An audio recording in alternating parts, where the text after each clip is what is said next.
año tras año tras año, cuando se le pregunta a los españoles cuál es el problema o cuáles son los problemas que más le preocupan, hay uno que siempre está ahí, la corrupción. Y es que partido político que llega al poder, partido político que se corrompe, sin excepción. Se ha corrompido el PP, se ha corrompido el PSOE, se han corrompido los nacionalistas catalanes y ahora se está investigando precisamente a Podemos también por este motivo. La pregunta viene sola. ¿Por qué? ¿A qué se debe toda esta corrupción? ¿Es inevitable?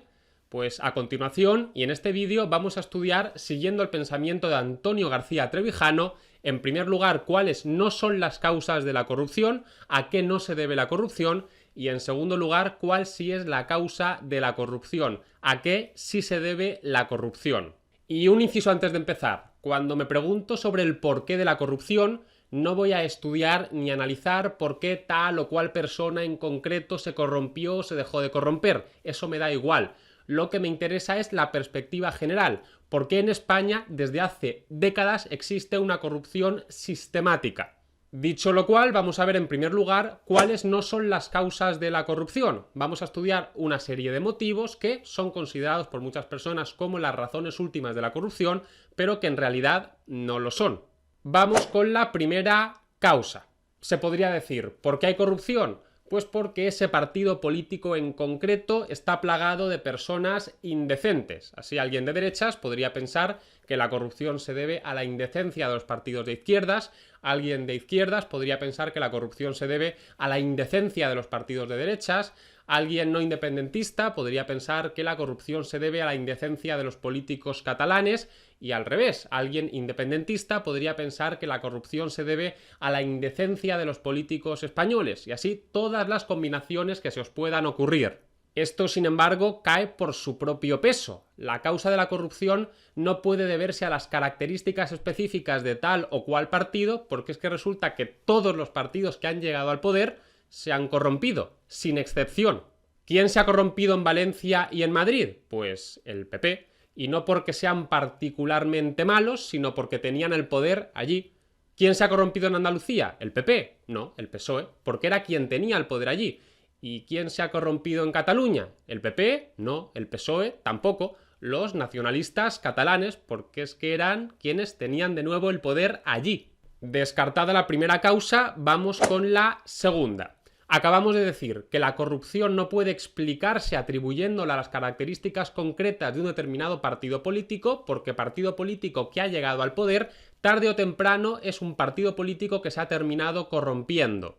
Ah, amigo, claro, entonces la corrupción no tiene tanto que ver con un partido político en concreto, sino con el poder en general, porque cuando los partidos políticos llegan al poder se corrompen. El denominador común es el poder, por lo tanto podríamos decir que el poder corrompe. Esa es la causa de la corrupción, el poder corrompe. Ahora bien, ¿es esta la verdadera causa de la corrupción? ¿El poder? Pues no.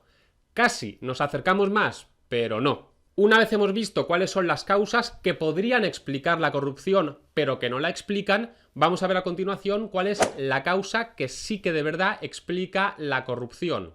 ¿Por qué hay corrupción? Pues porque no existe la separación de poderes, así de simple.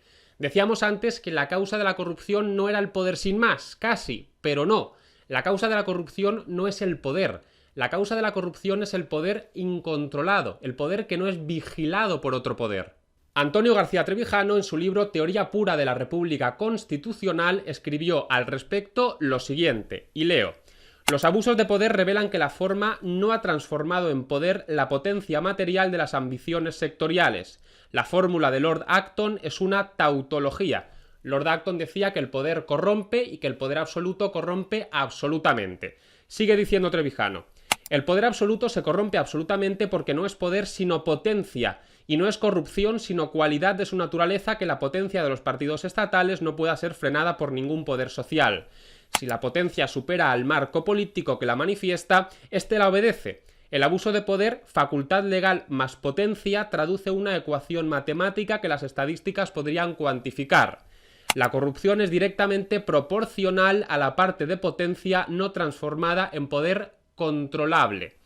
Antes de morir, el mercenario Coleone dijo a los venecianos: No volváis a confiar el poder a un general. No sabéis el daño que podría haberos hecho. Eso era potencia material y no poder formal. O dicho de otra forma, si hubiera separación de poderes, unas personas ejercerían un poder y otras personas ejercerían otro poder, y estas personas se vigilarían entre sí. Por lo tanto, la corrupción sería muy difícil, porque yo cuando trato de corromperme tengo a otro que me está vigilando y que me lo va a tratar de impedir. Es lógico que podría haber casos excepcionales de corrupción, personas muy hábiles que escapando a todo control y de forma sigilosa fueran capaces de corromperse. Pero ya digo, en este caso la corrupción representaría algo excepcional, serían casos aislados y no la regla general. Ahora bien, como no hay separación de poderes, no ejercen unas personas un poder y otras personas otro poder, sino que las mismas personas ejercen todo el poder. Por lo tanto, no hay nadie que les vigile. Y por lo tanto, si no hay vigilante, amigo mío, barra libre, corrupción a tutiplén. Y no ya casos excepcionales, sino la regla general, que ese es el problema. En España la corrupción no es la excepción, sino la regla. Y esta idea, que cuando uno no tiene a nadie que le vigile tiende a comportarse peor, es de sentido común. Pongamos un ejemplo, aunque ni siquiera haría falta. Imaginad que volvemos al instituto y estamos en un examen. Si la profesora está en el aula y nos está vigilando a todos muy de cerca y pasándose por todos los pupitres, copiarse va a ser difícil. Es posible que haya alumnos muy hábiles que sean capaces de copiarse, pero va a ser complicado. Ahora bien, imaginad que la profesora de repente abandona el aula y deja a todos los alumnos solos en clase. En este caso, los alumnos no tienen a nadie que les vigile, más allá de su propia conciencia, si queremos decir. Por lo tanto, el copiarse va a ser mucho más sencillo. Y lo mismo puede decirse o predicarse con respecto a la corrupción. Cuando hay un vigilante cuesta más y es la excepción. Si no hay vigilante porque el mismo ejerce todo el poder y no tiene a nadie que le vigile, amigo mío, como decía antes, la regla general, alfombra roja. Y es que el ser humano cuando se siente vigilado se comporta de un modo totalmente distinto. Por eso en 1984 se le decía a los ciudadanos que el Gran Hermano les estaba vigilando. No que les vigilaba en abstracto y en general, sino que en este momento, ahora en concreto, les estaba vigilando. ¿Era esto cierto? Pues puede que sí o puede que no, da igual. Lo importante no es tanto que me vigile alguien, sino que yo me sienta vigilado. Esto me va a cohibir, me va a frenar. Y por eso también en los hermanos Karamazov se plantea el problema que se plantea. Por ejemplo, aquí...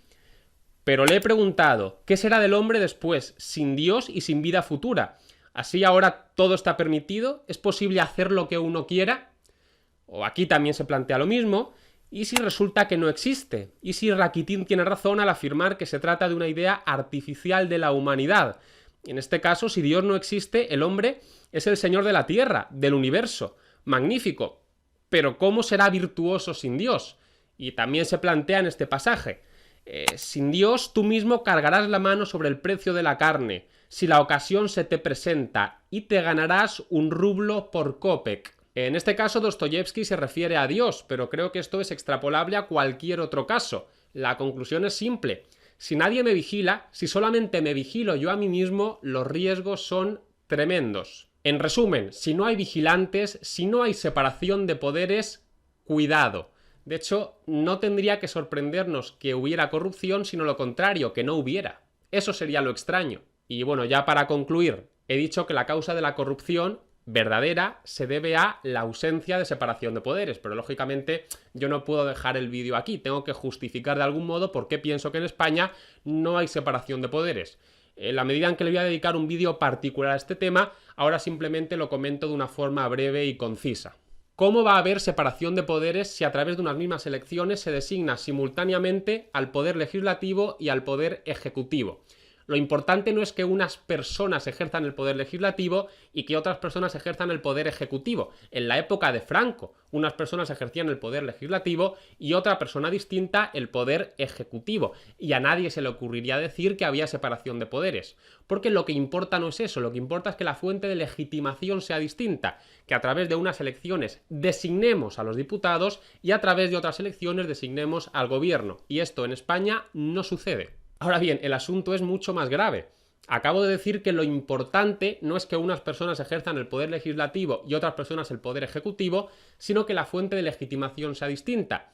Pero es que en España, que qué menos se podría pedir, tampoco se da lo primero. Es que son las mismas personas las que ejercen el poder legislativo y el poder ejecutivo. Hay personas que son simultáneamente diputados, poder legislativo, y ministros, poder ejecutivo. Fernando Grande Marlaska, Margarita Robles, José Luis Ábalos, etcétera, etcétera. Entonces, ¿cómo va a haber separación de poderes si el poder legislativo y el poder ejecutivo es ostentado y desempeñado por la misma persona? ¿Qué separación puede haber ahí?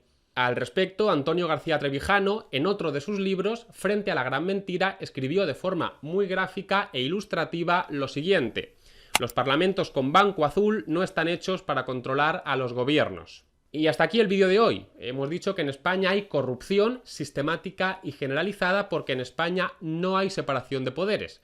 Y en España esta corrupción sistemática y generalizada no cesará hasta que haya separación de poderes. Por tanto, la solución no la vamos a encontrar ni en programas electorales milagrosos, ni en partidos políticos regeneradores, ni en ninguna otra causa que se os pueda ocurrir distinta a la verdadera instauración de la separación de poderes. Como dijo Alexander Hamilton y repitió hasta la saciedad Antonio García Trevijano, que las ambiciones vigilen a las ambiciones y el ciudadano dormirá tranquilo. He de decir que hará cosa de 3 semanas escribí en Twitter que había publicado en YouTube un vídeo sobre Antonio García Trevijano. Y al día Twitter me suspendió la cuenta. Qué curioso. He apelado 2 veces y todavía no he recibido ninguna respuesta, o sea que veremos en qué queda. Antonio García Trevijano fue condenado al ostracismo intelectual durante toda su vida y parece que cualquier persona que hoy en día pretenda seguir su estela y difundir su pensamiento va a correr la misma suerte, va a ser proscrito. Sin embargo, me parece que estos riesgos son nimios e insignificantes en comparación con lo loable del fin a alcanzar. Y precisamente por ello, pues difundí el pensamiento de Antonio García Trevijano en otro vídeo, lo estoy difundiendo en este y lo seguiré haciendo en otros. Creo que es muy necesario que la población conozca las ideas de este hombre. Bueno, como suelo decir, si os ha gustado el vídeo y queréis estar al tanto de otros vídeos, podéis suscribiros a mi canal. La verdad es que no cuesta nada y yo os lo agradezco muchísimo, es muy importante para mí. Por otro lado, si queréis gozar de ventajas exclusivas, podéis apoyarme económicamente en Patreon. Así que, hasta el próximo vídeo.